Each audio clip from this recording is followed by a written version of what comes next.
Eto mga kababayan, isa-isahin muna natin. Ano po? Eljof Perez YTC, salamat sa iyong pagiging membro ng channel na ito. Isa-isahin ho natin mga kababayan. Meron tayong nakita na hino-hostage sa Davao doon sa jeep. Yung kumakaripas na jeep, di ba? Nakita natin yun. Davao po yun mga bossing. Meron tayong mga nakitang balita na 8 kapulisan o 7 kapulisan sa Davao positibo sa ipinagbabawal na gamot. No.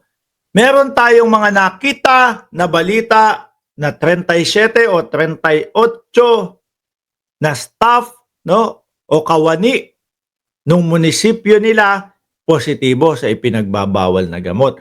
Merong mga lumabas na balita, no? Konektado yata ito doon sa pagpapapasok ng mga in-check na galing sa Davao.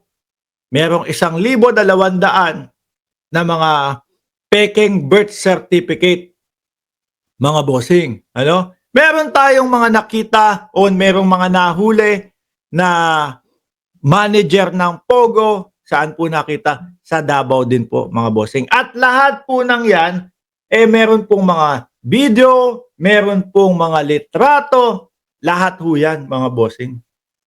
No? So ngayon, mga kababayan, merong ipinapakita si Baste Duterte. May iniebas yung mayor ng Davao. Ano po, na mukhang, hindi mukhang, hanggang June 30 na lang to nakaupo. No? Mga bossing, hanggang June 30 na lang ho ito nakaupo si Baste Duterte. Bakit ho? Kasi hindi na pinatakbo sa mayor. Bakit ho? Kasi nga, mukhang tatalunin. Hindi mukhang tatalunin.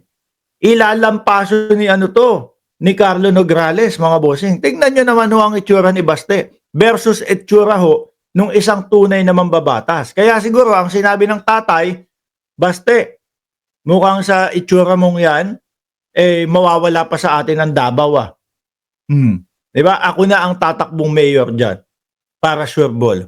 Kaso ho, mga kababayan, marami ho ang nagsasabi, taga Davao kami. Miski ho nung finalo ko yung page ni Carlo Nograles, mababasa nyo po doon, mga kababayan. Ano ba yung mga nabasa ko doon? Sabi, oras na para maging katotohanan yung mga sinasabing safest city in Davao.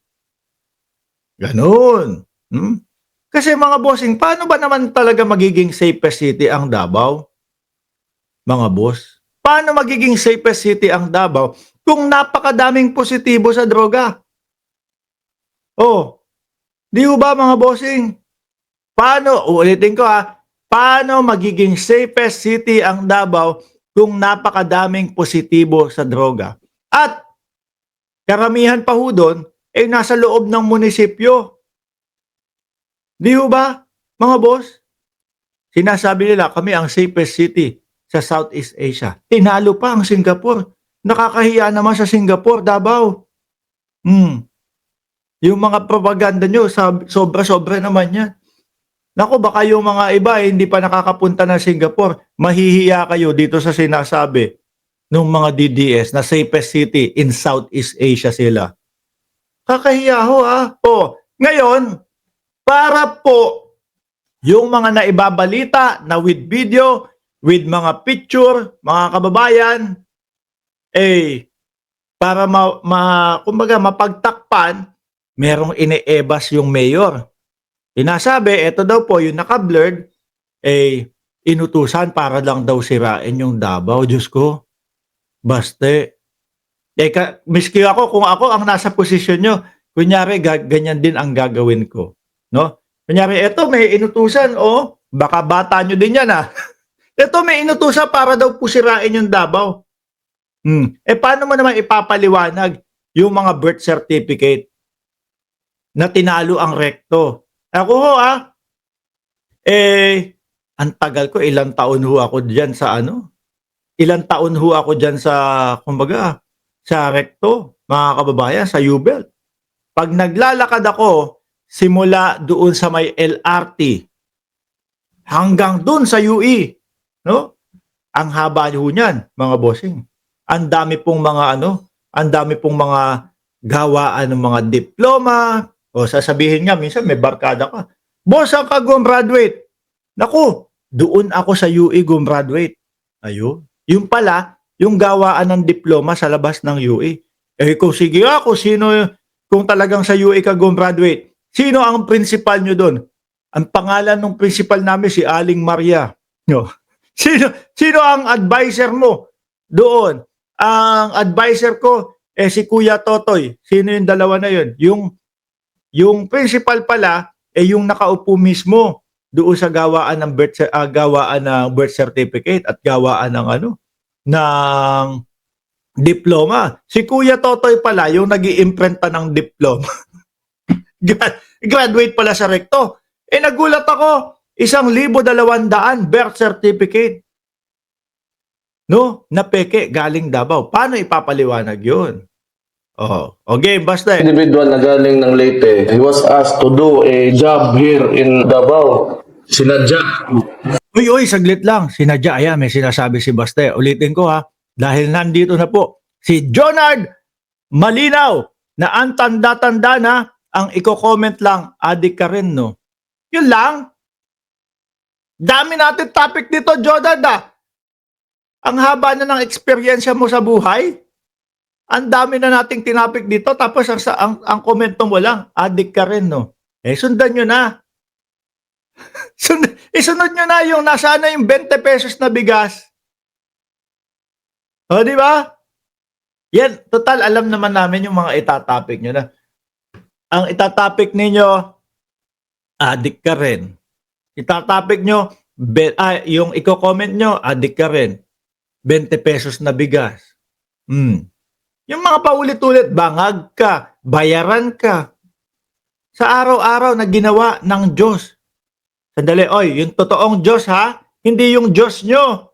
Alam ko, Diyos ng mga DDS si Kibuloy Hindi yun. Yung totoong Diyos, sa araw-araw na ginawa ng Diyos, mga kababayan, paulit-ulit sila, yun yung komento, adik ka, bayaran ka. Sino ba naman ang hindi mai-immune sa ganyan? Pinagtatawanan na lang namin yan dito. No? Wala bang magko-comment? Bot Nemo. wala bang magko-comment dyan? Oy, Mark Ramos, bot Nemo. Please lang, paki-comment nyo na. Namimiss ko na yun. Pakinggan nyo na yung mayor nyo. Nagaling ng Leyte, he was asked to do a job here in Davao. Sinadya. Sinadya daw. No? Sinadya daw. Hush.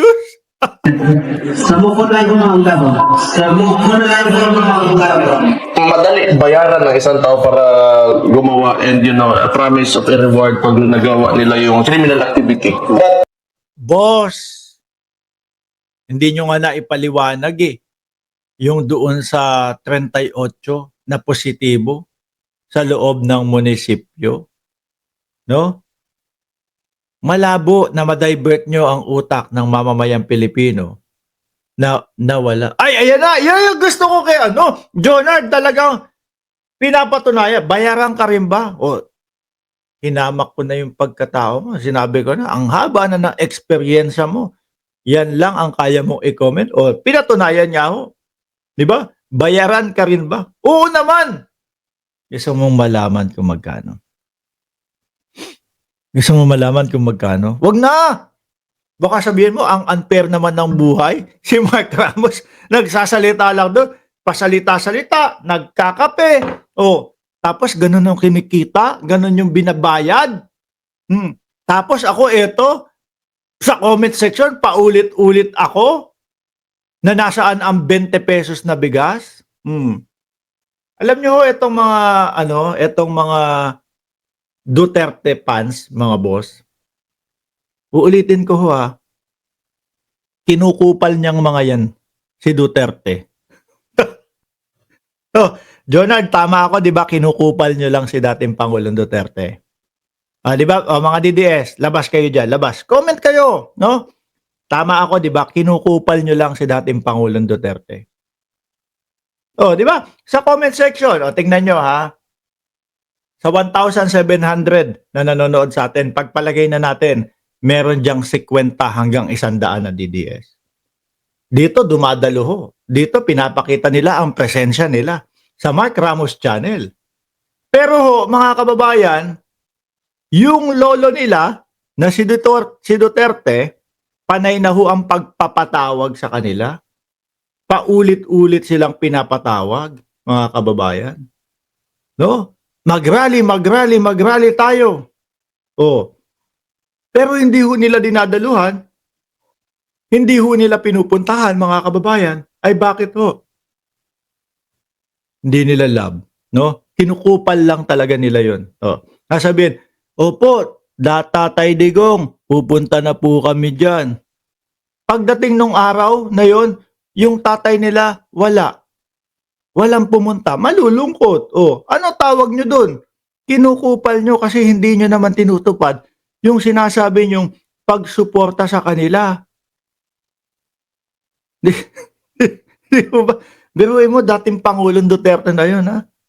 Ang sumisigaw, EDSA. Tapos ngayon, ang pupunta, T32. Lamang pa yung vlogger. Yung vlogger, bakit? Duterte kami, bakit? Kasi madaming palipad. Di ba? Oh. Ay, nako. Kayo talagang mga DDS. Oh, tuloy ko na. Nagpapaliwanag si Baste, oh. Ang sinasabi, kumbaga, ginugulo lang daw ang Davao. May mga binabayaran tao na gumugulo sa Davao. Ang tanong, maniniwala kaya ang sambayan ng Pilipino? Ulitin ko mabilis, ha? Bago tayo lumipat do sa susunod nating topic, na yung susunod na topic, si Robin Padilla. Inihahanda na ng mga DDS, no?